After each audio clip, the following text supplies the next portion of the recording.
ఇప్పుడు తెలంగాణ అంతటా కేసీఆర్ ఏం మాట్లాడతాడు అనే చర్చ ఎక్కువ పెడుతున్నారట.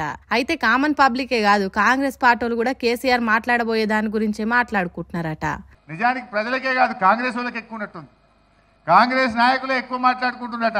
ఏం మాట్లాడతాడు రాబాయ్ కేసీఆర్, ఏం చెప్తాడు రాబాయ్ ఈ సభలో అని చెప్పి ఇలా కాంగ్రెస్ నాయకుల్లో కూడా టెన్షన్ స్టార్ట్ అయిపోయింది. అట్లున్నదట కాంగ్రెస్ లీడర్ల పరిస్థితి. నేను కొడితే చిన్నగా ఉండది అని అన్నాడు కదా గా నడుమ కేసీఆర్. మరి ఇప్పుడు పార్టీ పుట్టినరోజు పండుగను పెద్ద సభ పెట్టి చేస్తున్నారు. అక్కడ కేసీఆర్ ఏం మాట్లాడతాడు, సర్కార్ను ఏమని తిడతాడు? అట్లా తిడితే పబ్లిక్ ఎంతగానో మొత్తుకుంటారు. మీడియాలో, సోషల్ మీడియాలో ఆ మాటలు ఎంత దుమ్ము లేపుతాయి అన్నట్టే మాట్లాడుకుంటున్నారు అంటుర్రు కాంగ్రెస్ లీడర్లు అన్నట్టు చెప్పిండు హరీష్ రావు. తర్వాత మాట్లాడుకుంటా, మీరు ఏం తంటాలు పడ్డా ఖచ్చితంగా మళ్ళీ వచ్చేది రాష్ట్రంలో బీఆర్ఎస్ ప్రభుత్వం. 600 అయినా ఈ రాష్ట్రంలో మళ్ళీ బీఆర్ఎస్ ప్రభుత్వం అధికారంలోకి వస్తుంది, ప్రజల ఆకాంక్షలు నిజం చేస్తుంది. హాగు అట్లా ఎవ్వరు ఎన్ని మాట్లాడుకున్నా, మీకు ఎంత టెన్షన్ ఉన్నా దాన్ని తగ్గించుకోవడానికి మీరెన్ని తంటాలు పడ్డా, కాంగ్రెస్ పార్టీ సభను తప్పుదో పట్టించేదానికి ఎన్ని ఉపాయాలు వేసినా పబ్లిక్ సభకు బాగానే వస్తారు. తర్వాత వచ్చే ఎన్నికలలో మా పార్టీనే గెలిపిస్తారు. మీరేం రంది పడకుండ్రి అన్నట్టు చెప్పిండు హరీష్ రావు. బీఆర్ఎస్ రజతోత్సవ సభ జరిగే జాగం చూసి అక్కడ పనులు ఎట్లా జరిగినాయని పరిశీలించిన తర్వాత ఇగో గిట్లా మాట్లాడిండు హరీష్ రావు.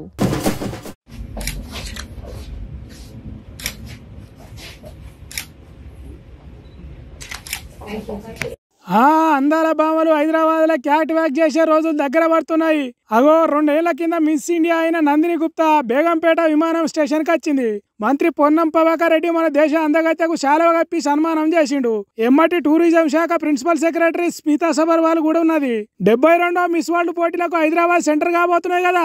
అగో దాంట్లో పోటీ పడి అందరితోని సప్పట్లు కొట్టించుకొని మిస్ వరల్డ్ కావాలని ఆరాట పడుతున్నదట. అందుకే పోటీల కంటే కొద్దిగా ముందే హైదరాబాద్ కు చేరుకున్నదట. రైతు కుటుంబం నుంచి వచ్చిన ఈసారి అందాల పోటీ కిరీటం దక్కించుకుంటారనే నమ్మకంతో ఉన్నా అని అంటున్నది నందిని గుప్తా.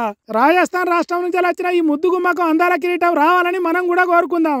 అది కూడా హైదరాబాద్ గడ్డ మీద వస్తే మన ఇలువ ఇంకింత పెరుగుతుంది. కాబట్టి ఇటు మన పట్నం అందాలు, మన దేశ ఆడపిల్ల అందాలు ప్రపంచంలో మెరవాలని కోరుకుందాం. ఏమంటారు?